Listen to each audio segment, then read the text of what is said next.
ఏపీలో ఇటీవల పట్టుబడుతున్నటువంటి డ్రగ్స్ కేసులు ఆందోళన కలిగిస్తున్నాయి. ఒకవైపు ఈగల్ అధికారులు ఎక్కడికెక్కడ గాంజాకు అడ్డుకట్ట వేస్తున్నటువంటి క్రమంలో సింథటిక్ డ్రగ్స్ ఇటీవల వెల్లోకి వస్తున్నాయి. వాటి విషయంలో అసలు ఎక్కడి నుంచి వస్తున్నాయి, ఎవరు తెస్తున్నారు, వాటి వినియోగం వెనక ఉన్నది ఎవరు అడిగి తెలుసుకునే ప్రయత్నం కూడా చేస్తాం. ప్రస్తుతం ఈగల్ చీఫ్గా ఉన్నటువంటి ఆకే రవికృష్ణ మనతో ఉన్నారు. సరే, ఇటీవల కాలంలో మీరు గాంజాని దాదాపుగా 90% కంట్రోల్ చేశామని చెప్తున్నారు. కానీ ఇటీవల ఈ సింథటిక్ డ్రగ్స్ లేకపోతే ఈ ఎండిఎంఏ డ్రగ్స్ అనేవి వినియోగంలోకి వస్తున్నటువంటి పరిస్థితుల్లోనే ఆ కేసులు కూడా మీరు పట్టుకుంటూ ఉన్నారు. ఇవన్నీ ఎక్కడి నుంచి చేస్తున్నారు, ఎవరు చేస్తున్నారు, ఎవరున్నారు వీటి వెనుక? సో ప్రధానంగా ఈ గంజాయికి సంబంధించి సోర్స్ని పూర్తిగా కట్టడి చేయడం జరిగింది.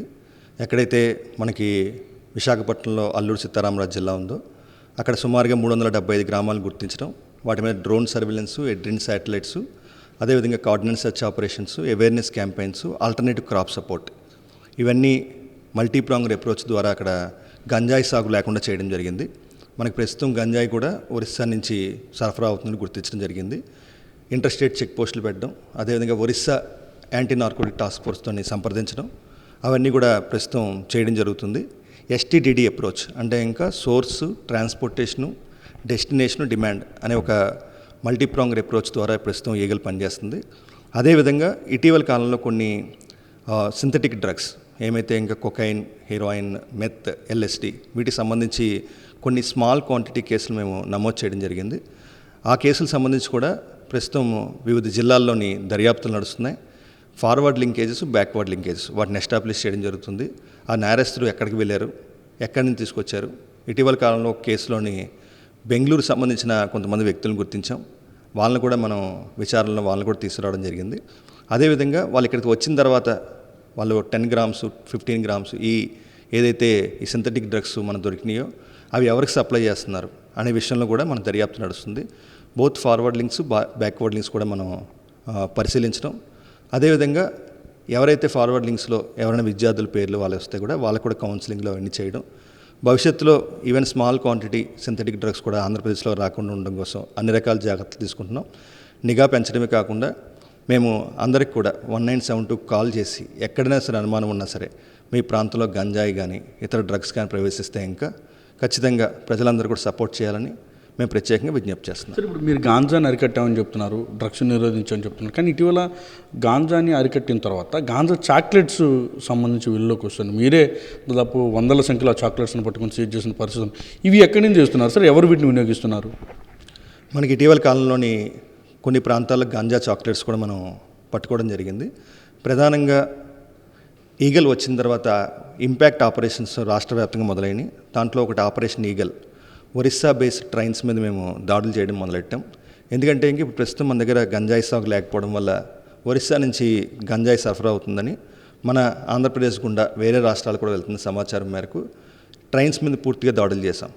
ఈ దాడుల్లో మేము కొన్ని చోట్ల గంజాయి చాక్లెట్స్ పట్టుకోవడం జరిగింది. దాంట్లో ప్రధానంగా బీహార్ నుంచి వచ్చిన వ్యక్తులు కొంతమంది ఈ గంజా చాక్లెట్స్ని చెన్నై, బెంగళూరు తీసుకెళ్ళని గుర్తించడం జరిగింది.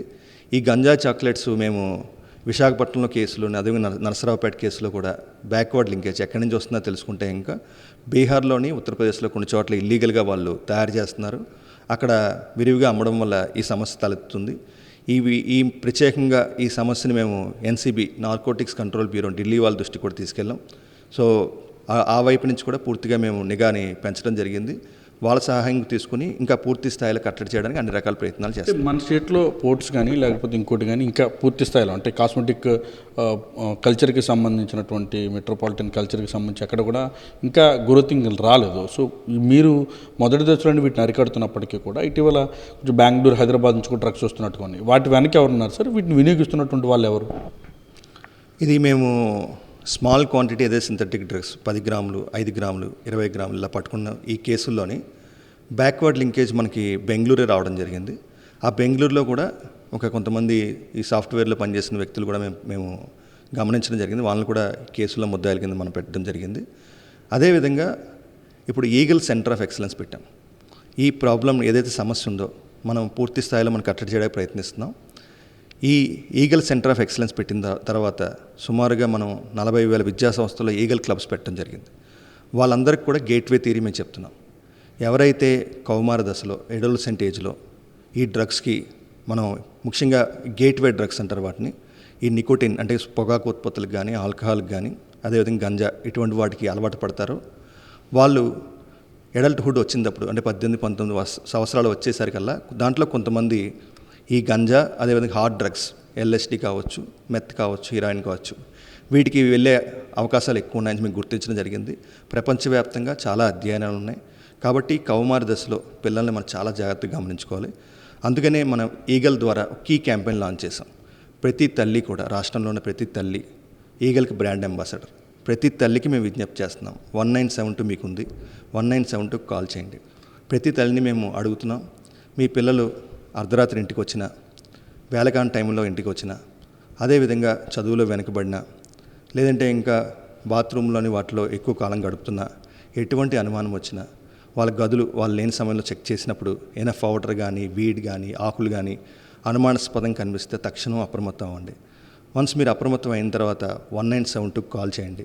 మా డీఅడిక్షన్ సెంటర్లోని కౌన్సిలర్స్ ఉన్నారు, వాళ్ళ ద్వారా కౌన్సిలింగ్ ఇప్పిస్తాం. ఖచ్చితంగా మీరందరూ కూడా మేము రిక్వెస్ట్ చేసేది ఏంటంటే, ఇంకా ఇది హోల్ సొసైటీ అప్రోచ్. అంటే ఇంకా ఈగల్లోని ఎంతమంది సభ్యులను అడిగితే ఇంకా నేను 5 కోట్ల మందిని చెప్తాను. 5 కోట్ల మంది ప్రజలు కూడా అనుకోవాలి, డ్రగ్స్ అన్నది సమాజాన్ని అంతర్గతంగా బలహీనం చేస్తుంది. అంతర్గతంగా సమాజం బలంగా ఉండాలి, మన రాష్ట్రం బలంగా ఉండాలి అనుకుంటే ఇంక ఈ డ్రగ్స్ని మనం ఖచ్చితంగా ఆపాలి. దీనికోసం కీ క్యాంపెయిన్, మీ ప్రాంతంలో గంజాయి ప్రవేశించిందా, మీ ప్రాంతంలోకి డ్రగ్స్ ప్రవేశించాయా, మీ కాలేజీలో గంజాయి ప్రవేశించిందా, డ్రగ్స్ ప్రవేశించాయా అని కీ క్యాంపెయిన్ మేము ఆల్రెడీ లాంచ్ చేసాం. ఎక్కడైనా సరే ఎటువంటి అనుమానం ఉన్నా సరే, మీకు ఆధారం లేకపోయినా సరే, మీకు అనుమానం ఉంది మా ప్రాంతంలోకి వచ్చిందని మాట్లాడుకుంటున్నారు ప్రజలంటే 1972 కాల్ చేయండి. ఈగల్ బృందాలు చాలా విస్తృత స్థాయిలోని ప్రజల్లో కూడా ఉన్నాయి. ప్రజలు కూడా మాకు సహకరిస్తున్నారు. ప్రజల్లో కూడా చాలా ఆలోచనలు వచ్చాయి.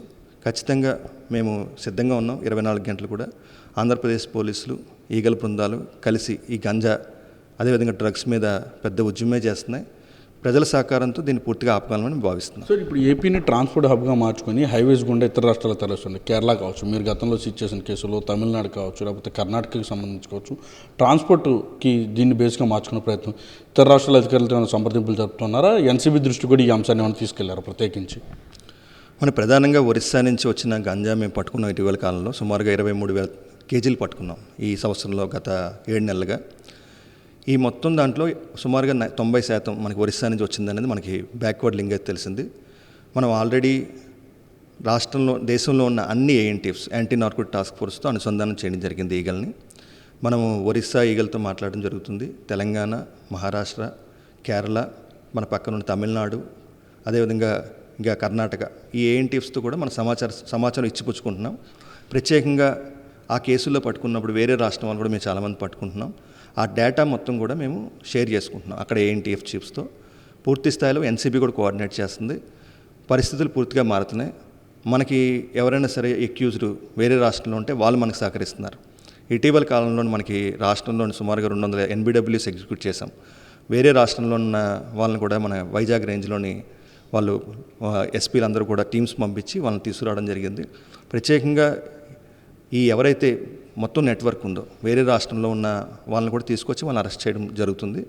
సో మొత్తం మీద మనకి 4,200 మంది వ్యక్తులు ఇప్పుడు అరెస్ట్ అయ్యి బయటకు వచ్చిన వాళ్ళు ఉన్నారు. వాళ్ళ మీద కూడా సర్వేలెన్స్ ఏర్పాటు చేస్తాం. హాట్స్పాట్స్ గుర్తిస్తున్నాం, హాట్స్పాట్స్ కూడా నిఘా పెడుతున్నాం. ఖచ్చితంగా ఇవన్నీ చర్యల వల్ల మనకి చాలా కంట్రోల్ వచ్చింది. అదేవిధంగా మీకు తెలుసుగా మనకి ఇటీవల కాలంలో డ్రోన్ సర్వేలెన్స్ చాలా ఇంప్రూవ్ చేస్తాం. మొత్తం రాష్ట్ర వ్యాప్తంగా పోలీసులు సాయంత్రం అయితే డ్రోన్స్ ఎగరేస్తున్నారు. ఏదైతే డిలాబరేటెడ్ బిల్డింగ్స్ ఉన్నాయో ఆపరేషన్ హాట్స్పాట్ ద్వారా అక్కడ కూడా చాలామంది పట్టుకోవడం జరుగుతుంది. సో ఈ చర్యల వల్ల మనకి చాలా పెద్ద ఇంపాక్ట్ వస్తుంది. ప్రజలు కూడా పూర్తిగా సహకరిస్తున్నారు. సార్, మీరు ఫైనల్గా ఏం చెప్తారు? ఈ డ్రగ్స్ అమ్మే వాళ్ళకి కానీ, కొనే వాళ్ళకి కానీ, ట్రాన్స్పోర్ట్ చేసే వాళ్ళకి ఏం చెప్పదలుచుకొని ఈగల తరపున మీరు హెచ్చరిక జారీ చేస్తారు సార్? ఎవరైతే ఈ డ్రగ్స్ బిజినెస్లో ఉన్నారో వాళ్ళు పూర్తిగా ఈ బిజినెస్ని వదిలేయాలని మేము ప్రత్యేకంగా వాళ్ళకి హెచ్చరిస్తున్నాం. రాష్ట్రంలోని మొదటిసారిగా చాప్టర్ 5A ఫైనాన్షియల్ ఇన్వెస్టిగేషన్ మొదలుపెట్టడం జరిగింది. వాళ్ళ ఆర్థిక మూలాల మీద మేము అటాక్ చేస్తున్నాం. సుమారుగా ఇప్పుడు దాకా ఒక 13 కేసుల్లో 12 కోట్ల రూపాయల ప్రాపర్టీస్ సీజ్ చేసాం. ఇంకా సుమారుగా 100 మందిని మేము గుర్తించాం. ఎవరైతే మారరో వాళ్ళ మీద ఫైనాన్షియల్ ఇన్వెస్టిగేషన్లో కేవలం స్మగ్లర్ ఆస్తులే కాదు, వాళ్ళ బంధువులు, ఫ్రెండ్స్, వాళ్ళ ఆస్తులు కూడా సీజ్ అయ్యే అవకాశం ఉంటుంది. అసోసియేట్స్ కూడా. మేము వాళ్ళ బంధువులు కూడా చెప్తున్నాం, మీ బంధువుల్లో ఎవరైనా సరే, మీ స్నేహితుల్లో ఎవరైనా సరే గంజాయి వ్యాపారం చేస్తే ఇంకా 1972 కాల్ చేయండి. రేపు అతన్ని పట్టుకున్న తర్వాత మీ పేర్లు కూడా ఆ ఎఫ్ఐఆర్లో వచ్చే అవకాశం ఉంటుంది. ఇప్పుడే మీరందరూ అప్రమత్తం ఉండి హెచ్చరిక జారీ చేస్తున్నాం. అదేవిధంగా మొదటిసారిగా పిట్ ఎన్డీపీఎస్ చట్టం, ఒక పవర్ఫుల్ చట్టం ఉంది. పిట్ ఎన్డీపీఎస్ అంటే preventing illicit trafficking in narcotic drugs and psychotropic substances act 1988. ఆ చట్టాన్ని మనం ఈ మధ్యకాలంలో అమలు చేస్తున్నాం. సుమారుగా 206 మందిని మేము గుర్తించాం. ఎవరైతే మారట్లేదో, బయటకు వచ్చి కూడా మళ్ళీ గంజా వ్యాపారం చేయాలని ఆలోచనలు చేస్తున్నారో వాళ్ళని గుర్తించడం జరిగింది. ఆ ప్రపోజల్స్ అన్ని గవర్నమెంట్ పంపించాం. సుమారుగా 1 నుంచి 2 సంవత్సరాలు ఒక ఎఫ్ఐఆర్ కూడా నమోదు చేయకుండా వాళ్ళని అరెస్ట్ చేసే అవకాశం ఉంది ఈ చట్టంలో. దాని ద్వారా కూడా అరెస్ట్ చేసే అవకాశాలు ఉన్నాయి. ఎవరైతే చేస్తున్నారో పూర్తి నిఘాయితీగా మనం పెట్టడం జరిగింది. మొత్తం జిల్లాల్లోని అన్ని చోట్ల ఈగల్ సెల్స్ పనిచేస్తున్నాయి. జిల్లా పోలీసులతో అనుసంధానం చేసుకుని పెద్ద ఎత్తున సర్వేలెన్స్ కూడా మనం ఏర్పాటు చేసాం. అదేవిధంగా eagle centre of excellence, eagle head క్వార్టర్లో కూడా డేటా సెంటర్ కూడా త్వరలోనే రాబోతుంది. డార్క్ వెబ్ కూడా మేము మానిటర్ చేయబోతున్నాం. అదేవిధంగా మన ఈగల్ ఒక impact operation eagle and trains కావచ్చు. అదేవిధంగా ఆపరేషన్ గరుడ, ఏదైతే ఎన్ఆర్ఎక్స్ డ్రగ్స్ ఇవన్నీ మనకి అబ్యూజ్ అవుతున్నాయో వాటికి సంబంధించి కావచ్చు. ఆపరేషన్ సేఫ్ క్యాంపస్ జోన్, మనకి విద్యా సంస్థల పరిధిలో 100 యార్డ్స్ లోపల ఎట్టి పరిస్థితుల్లో కూడా cigarettes and other tobacco products అమ్మకూడదు. అదేవిధంగా వాటి మీద కూడా దాడులు చేస్తున్నాం. పూర్తి స్థాయిలో మేము అందరికీ చెప్తున్నాం, స్మగ్లర్స్కి ఇది హెచ్చరికలు జారీ చేస్తున్నాం. వాళ్ళ ఆస్తులు కూడా సీజ్ అయిపోతాయి. సో ఇది ప్రస్తుతం ఈగల్ చీఫ్ ఆకే రవికృష్ణ అయితే చెప్తున్నారు. రాష్ట్రంలో డ్రగ్స్కు చోటు లేదు, తమ అమూల్యమైన భవిష్యత్తును నాశనం చేసుకోవద్దంటూ కూడా ఆయన హెచ్చరికలు అయితే జారీ చేస్తున్నారు. డ్రగ్స్ సప్లై చేసినా, అమ్మినా, కొన్నా లేదా వారికి సహకరించినా కూడా ఎట్టి పరిస్థితులు ఉపేక్షించమంటూ కూడా ఆయన అయితే స్పష్టం చేస్తున్నారు. కెమెరా పర్సన్ ఆంజనేయులతో వసంత్, TV9 విజయవాడ నుంచి.